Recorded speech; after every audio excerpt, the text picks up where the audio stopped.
네, 오늘 함께해 주실 전문가분 소개해 드립니다. 오늘 JYP홀딩스의 김광섭 이사님과 함께합니다. 이사님 안녕하세요. 네, 반갑습니다. 이제 계속 부동산 대책이 좀 나오고 있는데요. 항상 알토모터 TV 방송을 보시고 부동산에 대한 조언 찾아가시기 바라겠습니다. 네, 앞서 말씀드린 것처럼 23번째 부동산 대책이 나왔습니다. 최근에 이 부동산 대책이 나올 때마다 또 나오기 전부터 정말 많은 관심을 모으고 있는데요. 자, 먼저 이 정부의 공급 확대 방안에 대해서 짚어보도록 하겠습니다. 자, 이사님, 우리 이번 대책은 어떤 내용 담겨 있을까요? 네, 시장에 대한 불안 심리를 좀 어느 정도 좀 잠재우기 위해서 이 대책을 좀 발표한 것 같습니다. 그 안에 내용을 좀 보게 되면 또 새로운 용어도 좀 나와 있죠. 지분 참여형 주택이라든가 여러 가지 용어가 좀 나오고 있습니다. 내용을 좀 잠깐 좀 보시게 되면요. 일단은 그 26만 호 공급 중에 13만 2천 호를 공급하겠다라는 내용이 나오고 있고 또 13만 2천 호 중에 약 한 7만 호 정도는 지금 현재 기존에 발표한 내용이 내용이 있습니다. 나머지 거에 대해서 발표를 했다. 이제 이렇게 좀 보시면 될 것 같은데요.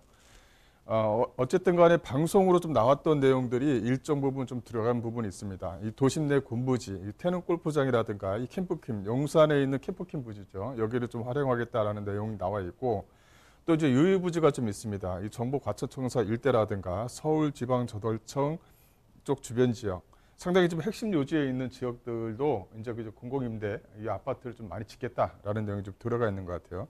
또 하나는 이 미 매각 부지인 상암 DMC 요 부지도 나와 있고요. 또 이제 SH에도 미 매각 부지가 좀 들어있는 부분도 있습니다. 또 하나는 공공시설 복합 개발로 해서 노후된 이런 이런 것도 활용하겠다. 또 면목에 있는 행정복합 타운도 만들겠다라는 내용이 들어가 있고요. 여기 13만 2천 원 세대 이상 공급을 해서 공공임대라든가 공공분양 청약으로 공급하겠다라는 내용이 있습니다. 기존에 3기 신도시 같은 경우는 3만 호 정도를 이제 사전 분양하겠다라는 내용이 들어가 있는데 여기서 또 3만 호를 또 포함을 시켜서 약 한 6만 호 정도를 사전 분양 형태로 진행하겠다라는 내용이 있습니다. 어쨌든 간에 신혼부부가 됐든 아니면 무주택자로 가지고 계셨던 분들한테는 상당히 좀 희소식일 수가 있을 것 같아요. 그래서 어떤 그 공공임대 또 중공공임대를 만들어서 계속적으로 이 무주택 세대주 또 이제 신혼부부들에게 적극적으로 활용하겠다라는 내용이 좀 포함되어져 있는 부분이 있습니다. 또 이제 다음 내용을 좀 잠깐 보시게 되면 이 대규모 공공주택지구라든가 중소규모 공공택지지구 또 택지개발지구로 이렇게 나눠서 진행을 하고요. 기존 발표한 3기 신도시 공공분양 사전 청약 물량을 약 한 6만 세대까지 확대를 하고 또 신규 택지 발굴로 인한 13만 2천 세대, 기존의 공급 예정 물량으로 약 한 7만 세대, 총 해서 26만 약 한 2천 세대 이상을 공급하겠다라는 내용이 있습니다. 이제 기존에 있는 발표한 내용과 더불어서 이제 플러스 알파를 시켜서 서울과 또 수도권에도 핵심 요지 쪽 주변 지역으로 또 유휴부지를 반드시 찾아서 아파트를 짓겠다라는 내용이 있습니다. 그래서 현재 나오고 있는 시중에서 나오고 있는 이런 어떤 불안 요소를 단기적으로 좀 잠재우겠다라는 내용도 좀 포함되어져 있는 부분도 있습니다.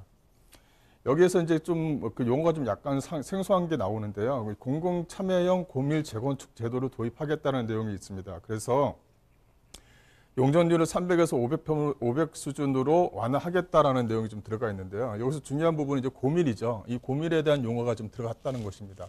그래서 기존의 용적률을 300% 정도로 잡게 되면 한 35층까지 올라가게 되겠죠. 용적률을 한 500% 잡게 되면 한 50층 이상 이제 아파트가 올라갑니다. 그래서 기존의 재건축 단지, 즉 서울 지역의 재건축 단지 같은 경우는 약 한 6군데가 정도가 되는 것 같아요. 약 한 52만 호 정도가 되는데 거기서 약 한 20% 정도, 약 6만 호 정도는 안정적으로 확보를 하겠다는 내용입니다. 또 추가적으로 이런 어떤 고밀도 재건축을 하게 되면 조합 입장에서는 공공임대를 집어넣어야 되는 거니까 불편함이 있는 거죠. 그래서 안 하겠다는 조합원도 나오고 있겠지만 어쨌든 간에 용적률을 상향시켜줘서 예를 들어서 35층에서 50층까지 지어지게 되면 한 15층, 15층에서 절반을 공공임대 사업자를 빼겠다는 것입니다. 즉 기부 체납을 그쪽으로 돌리겠다는 것이죠. 기부 체납 같은 경우는 기존에 도로라든가 공공기관 시설로 해서 돌리는데 그것을 그렇게 하지 않고 이제 아파트를 높게 지은 대신에 거기서 공공임대를 절반 정도 빼겠다는 것입니다. 근데 조합 입장에서 보게 되면 상당히 이게 메리트가 있는 것입니다. 근데 여기서 서울시하고 좀 약간의 이제 어폐가 있는 부분은 뭐냐면 이 고밀도가 들어가다 보니까 이종지구 지역, 즉 준주거 지역 같은 경우는 가능한데 이종지역 같은 경우는 어떻게 하겠냐 이런 부분이 남아 있는 거죠. 하지만은 현재 지금 지구단위 계획 구역을 지정하게 되면 2종이든 3종이든 간에 준주거 지역으로 또 가능한 부분이 있기 때문에 아마도 적극적으로 활용할 것 같습니다. 꼭 뭐 50층 이상 짓지 않는다 하더라도 뭐 40층도 될 수 있고 또 35층 이상 이렇게 좀 될 수 있는 부분 여지가 상당히 좀 많이 살아있기 때문에 조합 입장에서는 상당히 좀 호재거리가 될 것 같아요. 그래서 지금 현재 재건축의 어떤 그 불투명성 때문에 잘 이루어지지 않는 부분도 여기서 공공이라는 용어가 들어가기 때문에 그러니까 정부에서 예산을 지원한다는 것이죠. 공공임대를 예산을 지원해 줄 테니 투명하게 진행을 해서 현재 지금 재건축을 진행하게 되면 평균 약 한 10년에서 15년 걸리지 않습니까? 그거를 단기적으로 좀 축소를 하겠다는 내용도 사실은 포함되어져 있는 것입니다. 그래서 오히려 현재 지금 지지부진했던 재건축이 앞으로는 좀 더 이런 어떤 그 고밀도, 이 재건축 이런 용어 때문에 좀 더 활성화되지 않을까 싶어요. 오히려 좀 재건축에 대한 기대감이 좀 높아질 수 있는 그런 것도 좀 남아있다. 이렇게 좀 정리를 해드리겠습니다.